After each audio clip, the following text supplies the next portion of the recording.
Hi there, I'm Drew Badger, the world's first and #1 English fluency guide, and it is a pleasure to welcome you to a new video here on YouTube. And in this video, this is something that I really get asked about a lot, and this is, I don't have anyone to practice speaking with. So how can I find people to practice speaking with, especially native English speakers? All right, now if you look at most of my videos and you scroll down in the comments, there are people asking each other, hey, we should make a Skype group, or meet me in WhatsApp, or get on Facebook and let's do this. Like, do not do any of that stuff. I'm going to tell you right now, it might be helpful, but there are much better ways of practice, and that's what I'd like to talk about in this video. So if I see those comments down below, I'm going to be very disappointed. So you should be not following that advice. You should be following the advice I'm giving you in this video, because this is how I learn to speak. And this is how a lot of learners that want to improve quickly are improving their pronunciation, their use of vocabulary, their automatic speech, their grammar use. All of these things come from practicing speaking. And if you understand how to meet native speakers the right way, and it becomes much easier to do that. So let's get into that in this video. All right. The first thing you have to understand about practicing with native speakers, or just practicing in general, is if you practice with people that are at your level, you're going to stay at this level. So this is why I don't recommend people using forums for other English learners. We do have this when people join like the fluency course or master English conversation. People are invited to learn and to connect with other people, and many people do. But I always recommend, and this is why we actually teach in the program, lots of different ways to help people connect with actual native speakers, because if you practice with people at a higher level than you, that's going to pull your language up. They might not necessarily be able to correct all of your language, because if you're not really a teacher of the language, you might not know why we do things in English, but at least it gives you a correct model for you to follow. And this is the same way that native speakers learn. So young children are following their parents, and very few people are actually native teachers of the language. Even when they're just practicing with their kids, they're just speaking in an everyday conversational way, and children are getting to understand the basic rules just by copying what their parents are doing. So you should be doing the same thing. Again, if you spend time trying to meet other people, like if you're in the comments right now saying, hey, we should meet and connect with each other, why waste your time doing that when you can connect with actual native speakers? Now, the second part of this is, if you want to connect with native English speakers, then you have to actually offer them something of value in return. Now, if you go to a person and say, hey, can you please practice speaking with me? I really want to improve my speaking. All you're doing is just requesting that person to take their time and their energy, and even if they don't know how to teach the language, you're basically putting a burden on that person. And that's what makes it really frustrating for a lot of people when they're trying to learn, because they're going to people and they're saying, hey, can you help me with this? Can you help me? Can you help me? Instead of, how can I help you?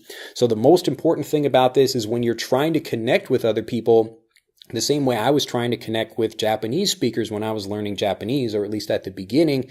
I've got plenty of people, plenty of Japanese speaking friends now that I can communicate with, both online and in person. But to get to that level, I had to think, how can I offer these people something they want?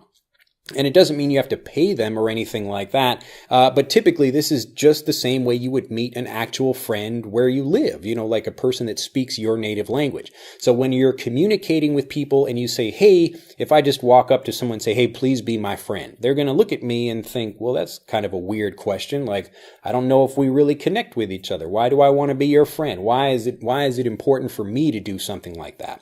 In the same way that you are looking for something of value to you, other people are looking for something of value to them. So you have to respect that, and you have to understand that thing. So the more you give, the more you're going to get from other people that are trying to help you practice. Now, the next thing you have to do is stop wasting time in comments like these, like videos just like this. You scroll down below this video, people looking for people to comment or people to practice with, and I'm sure you will absolutely see comments like that below the video. It might even be from people that have not watched the video and learned an even better way to do it right in this video, unfortunately, but that's how life is. You can lead a horse to water, but you can't make him drink. This is a great English expression or a proverb. You probably have something similar in your own language. So you can present information, you can make it available, but you can't make people consume that information or that knowledge. Anyway, so once you understand the first step, that you should not be practicing with people at your level if you want to improve. You need to practice with people just like a sport. You have to practice with people that are better than you. You have to play against people that are better than you if you want to improve. And the second part of that is that you have to give in order to get. So you have to give a reason why people are trying to have a relationship with you. And because of that, what I really recommend you do is actually go to where the fish are if you want to catch the fish. Now, this is another idea of like native speakers are not going to be watching this video, or if they are, they're probably teaching the language, or somebody that's just trying to get some information, or for like YouTube was like, hey, watch this video, and then they're going to comment below this video like, I'm a native speaker, why am I watching this video? And so that's why you're not going to get many people down below this video or in this video watching this video that are native speakers. So this is not, if you want to go fishing for native speakers, this is not a place to do that. You have to go where native speakers are.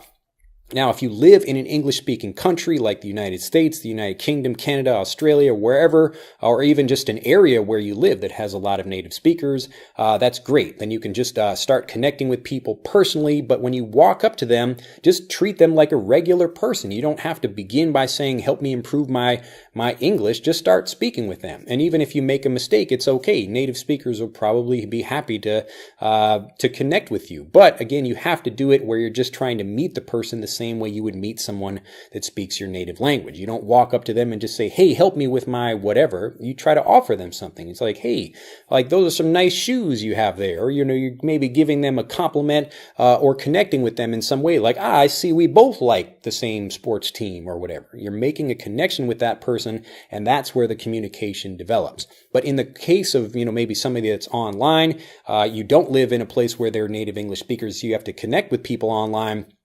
The truth is that native English speakers are in every country on the planet. If you have access to the internet, and you're learning English, and you probably can maybe find somewhere close by in your country or in the next town or something, some large city where you live that you could probably travel to and meet native speakers there. But the best way to do that first is through online forums where you're actually connecting with native speakers as opposed to non-native speakers. So when I was giving some advice to a learner not that long ago, I was in Vietnam, and so I was talking with the learner there about like, okay, here's how we can connect with people, and like if I just wanted to meet somebody online, because she was saying, oh, I have problems maybe meeting native speakers, even though native speakers are everywhere. So you could be even in the same room, but people don't end up connecting with each other. So if you help these people, this is just one way to do it if you're online.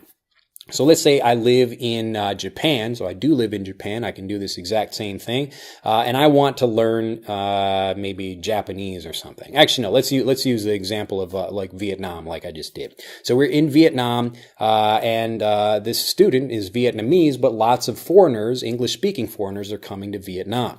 And in Vietnam, you have a lot of people that maybe they're coming there, some foreigners that don't really understand maybe things about Vietnam or what are the best places to travel, because people read guidebooks online, but really foreigners want to connect with locals as much as possible. This is why Airbnb is such a popular thing, and this is a way of traveling and staying at people's homes as opposed to staying with, a hotel, something like that. So it could be a little bit cheaper in some places, but also people get to connect with actual local people.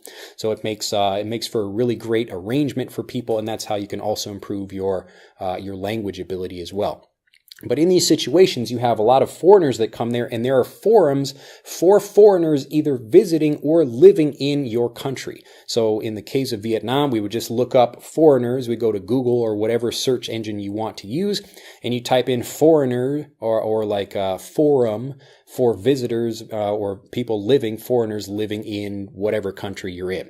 And so we find that, we go to the first couple of forums and we see, wow, there are a lot of people chatting, they're talking to each other, and these are all native speakers. And this is your chance to give to these people. All you say, you create an account with one of these things and just say, hey, like you start answering questions that people have, because that's what people do. These foreigners, they come to your country, like Americans, and they don't know what to do. They don't know where the best restaurants are. They don't know like what places they should go or should not go to. So if you can give to these people before you try to get from them any kind of language help, this is what's going to help you connect with lots of people. And you can spend an afternoon, like just an hour, going in, maybe answer 10 different questions people have and develop a relationship with those people. And if they're traveling, like let's say you live in like Ho Chi Minh City, or you live in Tokyo, or wherever, any place where there are going to be foreigners, then you can connect with them and say, hey, like if you want to meet, I can like show you some of these places around, where we live. And especially foreigners, like people coming from the United States or the United Kingdom, they're happy to connect with locals because it's a great way for them to have a better vacation, to get some great stories for people back home. And you can be a part of this. So if you think about giving to these people first and thinking also about fishing where the fish are, so don't look for native English speakers in the comments below this video, look for them where they are. So especially whether you're in the United States or United Kingdom, if you have an opportunity like that, you can just think about your interest and then go to those places, actually try to associate with native English speakers. It's really easy because they're everywhere, whether you are in an English speaking country or not. So again, think about giving, think about fishing where the fish are, and then actually trying to connect with these people by helping them in some way. So the forums online are a really great way to do that. Just think about some places where you can connect with people and then offer them help and say, hey, if you need like whatever, like people are saying like, what's the best place to do this? How do I do this? How do I do this? How do I do this? It's the exact same thing I'm doing right with these videos. People have all of these questions about how do they learn? How do I meet people to practice with? How do I improve my use of grammar so I can say it automatically? How do I improve my pronunciation and my accent? All I'm doing is answering all these questions. It's not a mystery here. And by giving, I receive a lot from all the great learners that are helping me do what I want to do. So it's a fantastic arrangement, and you can do the exact same thing. But it just begins with going to where people are, the actual people that should be helping you if you want their help. And this is, again, why you should connect with native English speakers, because they're going to increase your level. They're going to pull you up to a higher level, as opposed to working with other learners that are going to maybe help you a little bit. But again, you're going to get much more support and help from people that are native speakers if you give to them first and treat them in a good way. Well, that's it for this video. These are the things that we do in Master English Conversation and the Fluency course, where we go through lots of different techniques just like this, ways that you can get out and practice with people. How do you meet people, whether it's online or in the real world? And this is how we can help you improve as well. So if you'd like to learn more about those programs, you can at EnglishAnyone.com. And if you do like this video, do click that like button and become a subscriber to the YouTube channel. Do tell a bunch of other people about this video, so other people who are also struggling, thinking, how can I meet native speakers to practice with? This is one simple technique that I've given you in this video that you can share with them as well.